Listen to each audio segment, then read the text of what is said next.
నీకు common sense ఉందా జగన్ అంటూ ప్రశ్నించిన ఆనం వెంకటరమణారెడ్డి, తెలుగుదేశం పార్టీ నాయకులు, ఆంధ్రప్రదేశ్. ఈరోజు నేను అడుగుతున్నా, అసలు నీకు సిగ్గుందా అని అడుగుతున్నా, కామన్ సెన్స్ ఉందా అని అడుగుతున్నా. అమ్మాయిల్ని రేప్ చేసిన వాళ్ళని, పోలీస్ స్టేషన్ లో చంపిన వాళ్ళని, పోలీస్ కానిస్టేబుల్ మీద హత్యా ప్రయత్నం చేసిన వాళ్ళని నువ్వు పోయి పరామర్శిస్తావా? అంటే ఒక విద్యార్థి మీద హత్యా ప్రయత్నం చేస్తే నువ్వు పరామర్శిస్తావా? ఇదేనా మీ వైసీపీ కార్యకర్తల విలువ? ఇదేనా మీ పార్టీ నేర్పించిన విలువలు? మీ కార్యకర్తలకి మీరు నేర్పించిన విలువలు ఇవ్వేనా? మళ్ళీ నువ్వు వాళ్ళని వెనకేసుకొని వస్తున్నావా? అంటే మిగతా వైసీపీ కార్యకర్తలకు కూడా ఇదే విధంగా ఉండాలని సూచిస్తున్నావా అని అడుగుతున్నాం. ఇదే విధంగా ఉండండి అని మీ కార్యకర్తలకి చెప్తున్నావా? నేను అదే విధంగా ఉండా కాబట్టి మీరు అదే విధంగా ఉండండి అని నువ్వు చెప్తున్నావా? నువ్వు ఏం మెసేజ్ ఇస్తున్నావు వైసీపీ కార్యకర్తలకి? మీరు రేప్ చేయండి, దొంగతనాలు చేయండి, పోలీసు వాళ్ళ మీద హత్యా ప్రయత్నాలు చేయండి, మిమ్మల్ని జైల్లో వేస్తే నేను వచ్చి పరామర్శిస్తా అని నువ్వు నీ కార్యకర్తలకు చెప్తున్నావా అని అడుగుతున్నాం. మళ్ళీ పోలీసు వాళ్ళ మీద విమర్శలు, వాళ్ళు తప్పు చేశారని. ఏం చేయాలా? కాదురా, ఏం చేయాలరా? నాకు చెప్పండి రా, ఏం చేయాలా? హత్యా ప్రయత్నం చేస్తే ముద్దు పెట్టాలా? అమ్మాయిల మీద దాడి చేస్తే ముద్దు పెట్టాలా? దండయ్యాలా? ఏం చేస్తారు పోలీసు వాళ్ళు? మీరు హత్యా ప్రయత్నాలు చేసుకుంటా మేము వైసీపీ అనగానే ఆ పిచ్చోడు వస్తున్నాడని చెప్పేసి పోలీసు వాళ్ళు గమ్ముగా ఉండాలా?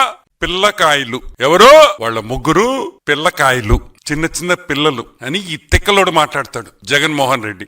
ఒకడు 1 కేజీ గాంజాతో దొరికాడు. 1 కేజీ గాంజాతో దొరికినోడు పిల్లోడంట, చిన్న పిల్లోడు. ఒక ఆటో డ్రైవర్ మీద దాడి చేస్తే వాడు చిన్న పిల్లోడు. అమ్మాయిని రేప్ చేయబోతే వాడు చిన్న పిల్లోడు. ఒక ఆటో దొంగలిస్తే పట్టుకుంటే వాడు చిన్న పిల్లోడు. ఒక పోలీస్ కానిస్టేబుల్ మీద హత్యా ప్రయత్నం చేస్తే వాడు చిన్న పిల్లోడు. వాళ్ళ కోసం మా తిక్కలోడు వాళ్ళ కోసం తెనాలికి పోయి పరామర్శిస్తాడు. పరామర్శించింది కాకుండా చంద్రబాబు నాయుడుతో పోలుస్తాడు. ఈ రోజు నేను అడుగుతున్నా, సంవత్సరం అయింది నువ్వు ఓడిపోయి, ఈ సంవత్సరంలో అయినా మందులు తీసుకొని బాగవచ్చు కదా? ఏమైంది జగన్మోహన్ రెడ్డి నీకు? నువ్వు మారవా? ఎవరితో ఎవరిని పోల్చాలో కూడా తెలియదా? గాంజాయి, అమ్మాయిల్ని రేపు, పోలీస్ కానిస్టేబుల్ హత్యా ప్రయత్నం చేస్తే వాళ్ళు చిన్న పిల్లకాయలు. నువ్వేంద్రే? ఈరోజు మేము అడుగుతున్నాం, నువ్వేంద్రే అని అడుగుతున్నాం. నువ్వు కూడా చిన్న పిల్లకాయడివా? నువ్వు కూడా ఒక చిన్న పిల్లకాయవా? వాళ్ళ కోసం తెనాలికి పోయి చీయం అన్నారు, చీ అన్నారు. 31 కేసులు ఉన్నాయి నీ మీద. ఈడీ కేసులు 7, సిబిఐ కేసులు 11. ఇప్పుడు నిన్ను దేంతో కొట్టాలి అని అడుగుతున్నా. చెప్పుతో కొట్టాలా లేదా?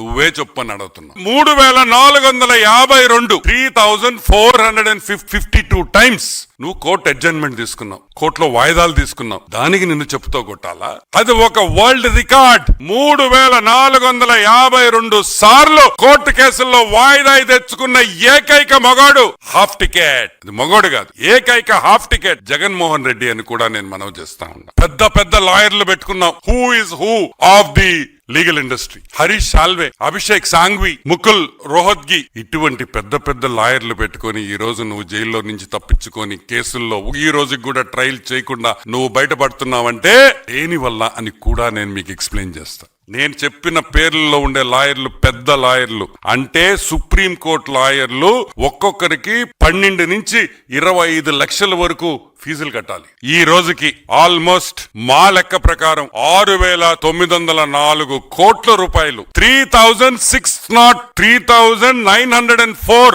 crores ఈ రోజు ఓన్లీ లీగల్ ఫీజ్ లో జగన్ ఖర్చు పెట్టిన్నాడని మా అంచనా. కరెక్ట్ గా సంవత్సరంన్నరలో కేసు తీర్పిచ్చేస్తా ఉన్నారు. ఈ రోజు మేము అడుగుతున్నాం, 5000 రోజులైంది జగన్మోహన్ రెడ్డి హాఫ్ టికెట్. ఈ రోజు కూడా నీ మీద వేసిన కేసుల్లో ఈ రోజు ఒక్క విచారణ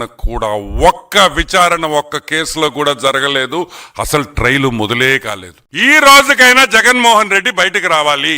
ఇంకా ఎన్ని రోజులు నీ కేసులు ట్రయల్కి వచ్చేదానికి, ఎన్ని రోజులు నీకు ఈ కేసులు జరుగుతాయి? ఇప్పుడు 5000 రోజులు జరిగినాయి. ఇంకా హౌ లాంగ్? ఈరోజు మేము ప్రశ్నిస్తున్నాం, ఇంకా ఎన్ని? 2000 రోజుల, 3000 రోజుల, 4000 రోజుల, 10000 రోజుల? ఎంతమంది హైకోర్టు జడ్జిలు మారారు? సుప్రీంకోర్టు జడ్జిలు ఎంతమంది మారారు ఈ 5000 రోజుల్లో? నీకు సంబంధించిన నీ ట్రయల్ కోర్టు జడ్జిలు ఎంతమంది మారారు ఈ 5000 రోజుల్లో? ఏం జరుగుతుందని అడుగుతున్నాం. నువ్వు మొగోడువైతే కోర్టుకు పో, ఏ వాయిదా అడగను, వాయిదాలు వద్దు, 6 నెలల్లో నా కేసు తీర్పిండి అడుగు. కూటమి ప్రభుత్వం నీ వెనకుంటది ఈ విషయంలో. మేమందరం మిమ్మల్ని సపోర్ట్ చేస్తాం. నువ్వు మగాడువైతే రా, 6 నెలలు కోర్టులో తెలుసుకుంటాం. 6 నెలలు రోజు నేను కోర్టుకు వస్తా. నేను ఖాళీగా ఉన్నా, నాకు పని బాట లేదు, బెంగళూరు పోయే బదులు కోర్టుకు వస్తానని చెప్పు, నాకు ఇంక ఈ కేసులు వద్దు, అటో ఇటో తేల్చండి అని చెప్పే దమ్ము ధైర్యం నీకు గాని ఆ కేసులో ఇన్వాల్వ్ అయిన ఎదవలకు అందరికి ఎవరికైనా ఉందా అని నేను ప్రశ్నిస్తున్నా.